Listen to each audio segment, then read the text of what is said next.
Boa tarde, Beth, boa tarde, todos que estão nos assistindo. Bom, a gente vai tentar ser rápido, mas ao mesmo tempo eu vou ter que dar um pulo, né, na história do Brasil. Porque nós tivemos no nosso país, no Primeiro Império, principalmente, e na República Velha, a única forma de ascensão social era através das escolas militares.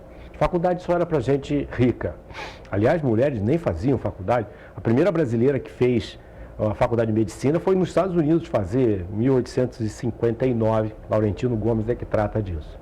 Então, o que acontece, Beth?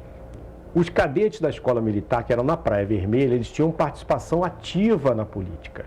Porque a ascensão de classe social para as classes mais humildes era através das escolas militares. Mas não é papel de cadete ter ascensão, se meter na política. Tanto que a escola militar era na Urca, depois foi para Realengo, depois acabou indo para Resende, né? E a proclamação da República, por exemplo, foi um movimento militar. Foi o tenente-coronel Benjamin Constant e os cadetes e os jovens cadetes, que acabaram fazendo todo aquele movimento e derrubaram o regime. Então, assim, a participação militar na política foi muito grande desde a proclamação da República. Depois nós tivemos a época do tenentismo, 1920, os 18 do Forte. Quando Getúlio Vargas vem em 30, os tenentes já são capitães e majores, com apoio dele. Getúlio Vargas vem fardado com a farda da PM Gaúcha, que chama-se Brigada, de um trem, trouxe o cavalo, falou que ia colocar o cavalo no Palácio do Catete e acabou tomando o poder com o apoio dos militares. Em 45, quem é que tira Getúlio Vargas? Os militares, que já eram coronéis com o passar do tempo. Então a participação dos militares foi muito grande. Em 1964... É um assunto importante, esse eu tenho que ter bastante tempo. Nós temos duas versões. Esse eu não dá para falar aqui, porque eu vou falar uma versão conservadora. Havia uma ameaça de tomada do poder pelo socialismo. Não sou eu que digo, não. Eu sugiro duas pessoas muito respeitadas, Fernando Gabeira e Eduardo Jorge. Eles falaram isso: nós não lutamos pela democracia, nós lutamos para implantar o socialismo. Mas foram os militares que tomaram o poder? Não. O Congresso instituiu o João Goulart. Depois de fazer essa volta rápida, né, que eu fui até a proclamação da República aí numa velocidade ímpar, para falar do artigo 142. O momento nosso brasileiro já houve um rompimento da democracia. Na medida que um poder entra no outro.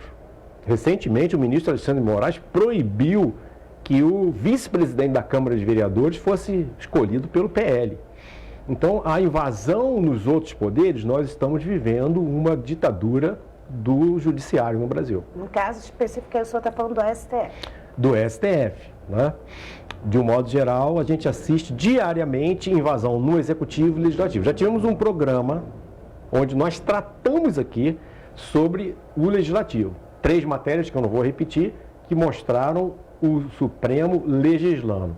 Em atos do Executivo, já passaram, acho que são 129 decisões do Executivo que o Supremo muda.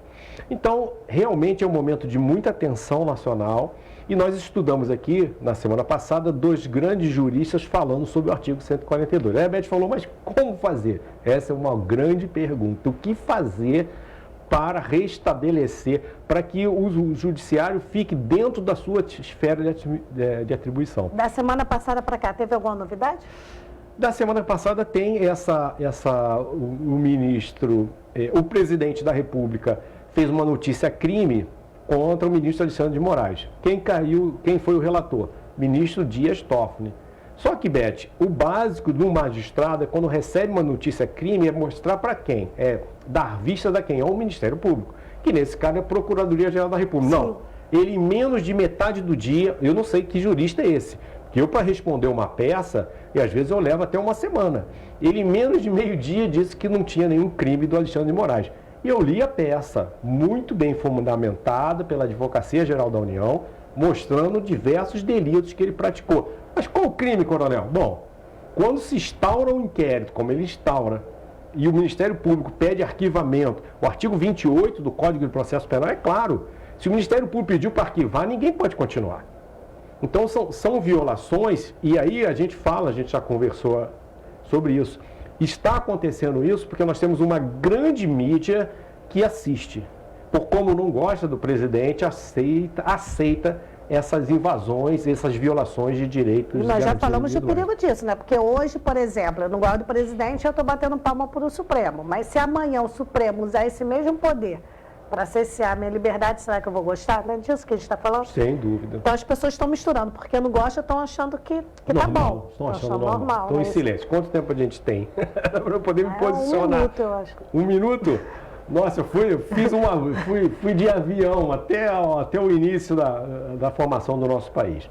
O que eu vejo é o seguinte, como as Forças Armadas que têm competência podem fazer cumprir o artigo 142. Nossa, gente, está muito difícil. A Beth perguntou como que faria. Nos bastidores, talvez fosse a melhor maneira de resolver isso sem trauma. O senhor é favorável a uma ruptura por parte das Forças Armadas? Não sou. Por quê? O cenário de 64 é outro. Naquela época, os Estados Unidos apoiou. Nessa seria contra. Segundo, nós iríamos sofrer graves sanções internacionais. E muitos países que estão na miséria hoje são por sanções internacionais. Então, não é o mesmo cenário. E nós temos que ver consequências dessa ruptura. Agora, eu não sei quanto tempo essa corda vai continuar esticada e não romper. Porque parece que o ministro Alexandre de Moraes não tem limite.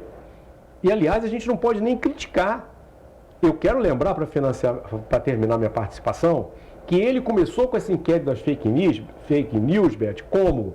Quando surgiu uma denúncia, eu não esqueço das coisas, que a esposa de Dias Toffoli e a esposa de Sua Excelência, o ministro Gilmar Mendes, a Receita Federal apontou um crescimento grande. E ele mandou silenciar a revista Cruzoé. Começou assim. Eu não estou dizendo que está certo, eu não estou dizendo que elas não poderiam justificar os seus patrimônios. Mas o inquérito das fake news, o ministro Alexandre foi escolhido. Ele viola o princípio do juiz natural. Se eu praticar um crime aqui em Petrópolis, eu vou ser julgado pelo juiz de Petrópolis. Eu não posso arrastar para Paraíba do Sul, não pode ir para o Rio de Janeiro. É o juiz. Aqui, se tiver 2, será por sorteio. Escolher o magistrado, isso transcende a época da Inquisição. E realmente nós estamos vivendo uma ditadura completa, mas feita pelo órgão máximo da corte.